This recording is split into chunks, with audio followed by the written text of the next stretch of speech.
Salut les pingouins, aujourd'hui sur Ansible, on va se faire un test pour générer des images cloud et on va voir trois choses dans Ansible. On va voir le setFact qui va nous permettre de déclarer des variables. On va voir le loop qui va permettre d'itérer sur ces variables et de lancer des actions. Et enfin, un point essentiel de Ansible qui est la gestion des templates. On va pouvoir injecter dans un fichier les variables qu'on a définies juste avant. Donc petit rappel, vous pouvez retrouver la série Ansible dans YouTube et je vous mettrai un lien en haut en description. On commence tout de suite. On va se créer dans Ansible. On va prendre une copie d'un playbook. Notre but, ça va être de refresh cloud images. Pour ça, on va créer un groupe de hosts qui va s'appeler Proxmox, qui seront nos hyperviseurs. On va utiliser un login route. On va appeler un rôle qui sera Proxmox Fresh Cloud Edges. Pour créer un rôle, on l'a déjà vu dans la vidéo précédente, on va le créer à la mine, un répertoire tasks. Et dans ce répertoire tasks, on va commencer par un main YML. Donc dans ce main, on va définir les variables qu'on va utiliser en tant que setFact. On va aller regarder dans la doc, linker dans les exemples. On voit qu'on peut définir des facts qui sont du modèle built-in. Donc on peut définir des facts et on peut même lui donner une définition comme ça. On définit en JSON.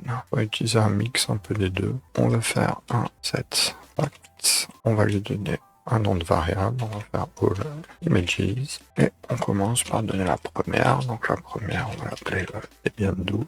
Il va nous falloir une URL pour prendre l'image, il va nous falloir un nom de fichier pour rendre ça générique. Et on pense tout de suite à nommer la VM et à lui donner un VMID. Vous pouvez regarder dans la documentation en virtualisation Proxmox. Je décris comment importer. On va utiliser ça. On va essayer d'automatiser. On va regarder pour Bookworm. On va éviter tout ce qui est non aléatoire. On va prendre daily. Dans daily, on va prendre la latest. Et on va prendre notre image qui est la QCO. Je vais faire un copy link. URL pour moi, ce sera ça au delta que on va enlever le nom de fichier. On va le mettre ici en VM name, on va l'appeler Debian12 daily. Bien voir que c'est une daily. Et en VMID, on va lui donner un VMID de 1000. On va déjà essayer de lancer ce playbook. Ansible playbook. Deploy Generic Cloud Image. Première chose qu'on voit, on n'a pas les hosts de définis. Regardez dans notre inventaire, c'est normal, on n'a pas de Proxmox. On va lui en donner un, appelé proxmox.local.com.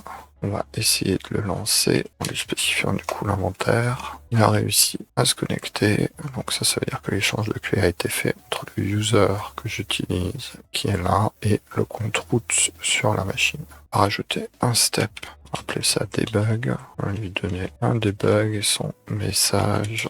On va lui sortir le nom de ma variable. On vérifie si ça fonctionne. On a bien notre message. Là, on a fait la définition de setFact. Maintenant, on va vouloir faire un loop sur une tâche. On va faire un name. Notre première étape, ça va être de faire un download images. On va créer dans task un get download image, download images.yml. Dans le main, on va extraire ça, l'image, et on va lui dire item name. Dans main, en fait, on va lui dire directement un include tasks et le nom de la tâche qui est download image.yml. Donc il va faire appel à lui, on va lui rajouter un mode, on va laisser le fichier en lecture uniquement pour le user. Parce que là, il trouve, a priori, il râle pas. On est en download d'image. On voit que sur le côté, on a un nom de fichier temporaire et il nous a téléchargé l'image. On va mettre à profit la déclaration setFact pour aller lui dire qu'on va aller chercher une deuxième image. On prendra un Ubuntu 24, j'imagine. On va aller chercher un Ubuntu Cloud Image. Ici, la dernière, c'est Double. On va prendre la current. Et dans la current, on cherche du QCO en AMD64. Parfait. Copier le link. Donc notre nom de fichier, c'est celui-là. Là, vous voyez que c'est hyper pratique. On va l'appeler Ubuntu 24 daily et on fait attention que le VMID ne soit pas le même. On va lancer la même chose. On va regarder pour Debian 12, il met un OK parce que le fichier est déjà présent. Il ne le retélécharge pas. Et pour la Ubuntu, il met un peu plus de temps. Mais je crois que l'image est un peu plus grosse. C'est ça. On vérifie qui est changé. Tout ça c'est bon. Tout ça c'est bon. Donc on a fait notre download d'image. Reste maintenant à insérer les images dans Proxmox. Donc on va utiliser la même mécanique de loop parce que dans la première partie de nos images, j'ai utilisé que ces deux variables. Maintenant, on va faire la mécanique de templating. Insert, import images. On va faire la même mécanique, on va boucler sur cette variable et on va faire un nouveau playbook. Et cette fois-ci, on va utiliser import. Alors là, on a aussi accès à l'item. C'est item VM ou item name. Regardez la même fonction. Si on va utiliser le moteur de template, regardez comment ça se goupille. On va faire un Ansible template. Dans la mécanique ici, on va utiliser le templating. Donc on prend pour template une source locale, là où il y a Ansible, une destination là sur le serveur visé. On peut faire un honneur, un groupe et un mode. C'est exactement ce qu'il nous faut. Vu que c'est du built-in, on peut le virer. Donc ici, vous voyez qu'il y a un pass et du J2.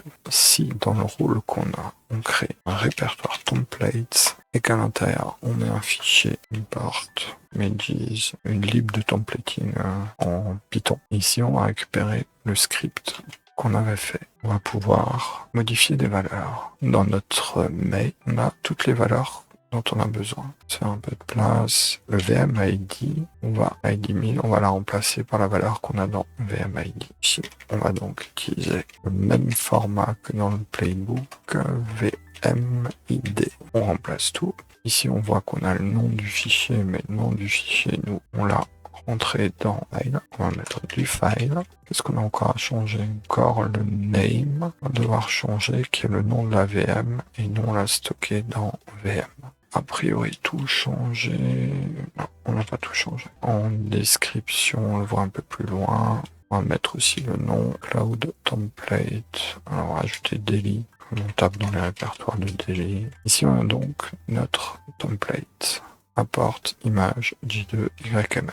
Import image, on va lui dire import image.j2.sh. Alors on va le renommer en SH, ça va être mieux parce que c'est un script qui doit arriver. Ça fait un peu de place, l'inventaire on le laisse de côté. Donc import image J2.sh et la destination, et ben on va aller la mettre aussi dans le TMP. Comme ça, on verra que tout s'est bien passé. Et ici, à la place du J2, on va mettre le item name. Le item name, ce sera celui-là et celui-là. Honneur, on va dire route. Ça, c'est à défaut de test. Alors là, on a la notation des droits. On va la faire plutôt en numérique. Donc 0,7 pour l'exécution et les autres users ne peuvent rien faire. Notre répertoire sur la cible. On va voir si tout se déroule correctement. On voit qu'il a bien ramené les scripts. On va voir à l'intérieur. Déjà, on va voir les droits. Donc nos deux scripts sont là, ils sont bien en exécutable. Si on prend le premier script sur Ubuntu, on voit bien qu'il a pris son VMID à 1000, qu'il a bien mis le name, la description aussi il l'a mis à jour, et le fichier d'image il l'a aussi. On va faire pareil avec import image Debian. Et là on voit la VMID, il a pris toutes les valeurs. Donc on a réussi à louper avec un setFact.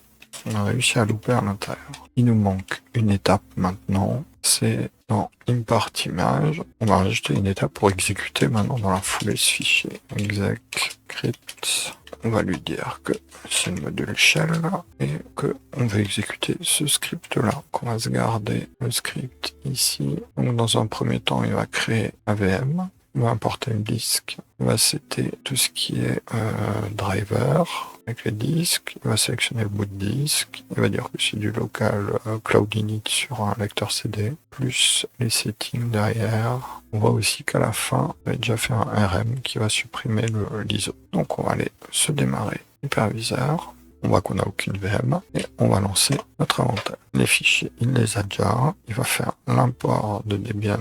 Ça, c'est gestion du script. On va essayer de le retrouver ici, qu'il a fait le templating du script. Et maintenant, il a fait l'exécution. Si on regarde, il vient de créer en fait la Debian qui est là. Regardez dans le hardware, on a bien ce qu'il faut. Là, il est en train de faire pareil pour l'image de Ubuntu. Et on est Donc là, on a créé déjà deux templates de VM en direct via Ansible. Il y a quelque chose encore à voir, c'est l'idempotency. C'est-à-dire que si j'envoie plusieurs fois le même script, il faut que ça fonctionne toujours de la même manière. On va donc regarder si c'est le cas.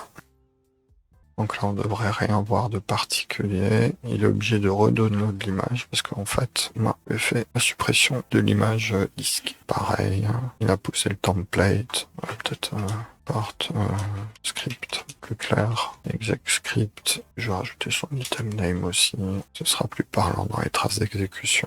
Ok, si je regarde, on voit qu'il y a un disque numéro 1 qui est apparu. Et en fait, c'est arrivé parce que dans le script, on fait un create, mais s'il existe déjà, ben, il va rajouter des disques. Et qu'on va rajouter une étape de destroy de la VM avant de la créer. Ça, on est sûr d'avoir toujours le même résultat. Si on regarde aussi ici, on voit qu'il nous reste encore les scripts. Donc ce qu'on va faire, c'est que en plus de supprimer l'image, on va supprimer le script d'install.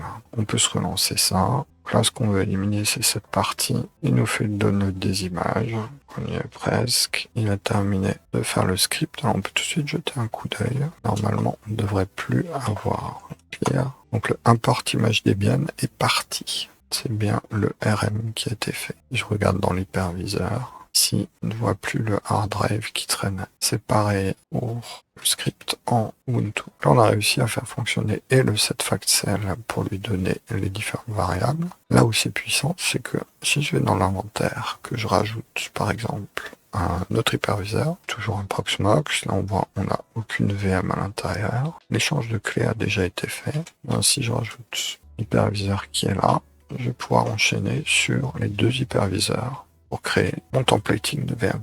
Ça va permettre en fait en un playbook de mettre à jour toutes les images cloud images qu'on a définies dans tous les hyperviseurs qu'on veut. Alors, le temps qui se déroule, on peut encore aller chercher par exemple une image de CentOS ou de image.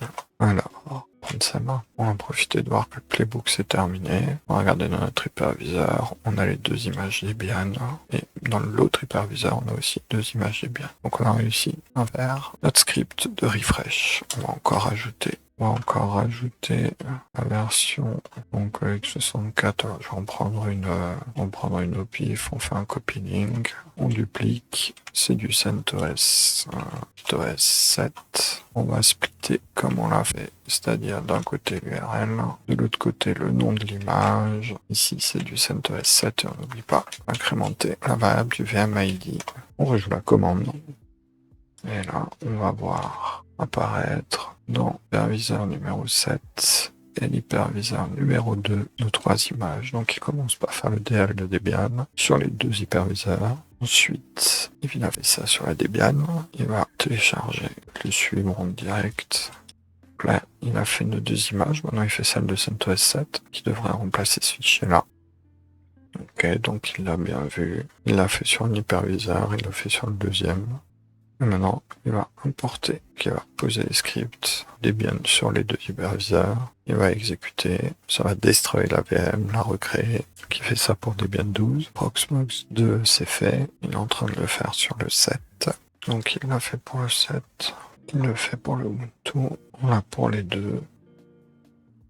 Donc là, on importe Ubuntu 24 sur le Proxmox 2, on va faire la même chose sur le Proxmox 7. On fait maintenant l'import, on le voit passer sur le Proxmox 7, le 1002, en train d'importer l'image sur le Proxmox 2. Il a terminé, et si on regarde sur le 7, il l'a aussi déjà passé. Donc vous avez pu voir les trois blocs. On continue sur la série. N'hésitez pas à reprendre les exemples des vidéos précédentes. Vous pourrez aussi trouver ici dans Ansible les playbooks. Je vais les mettre en place, peut-être mettre un GitHub histoire que ce soit plus clair pour tout le monde. Puissiez cloner. Et voilà, merci d'avoir regardé la vidéo. DevOps c'est bien.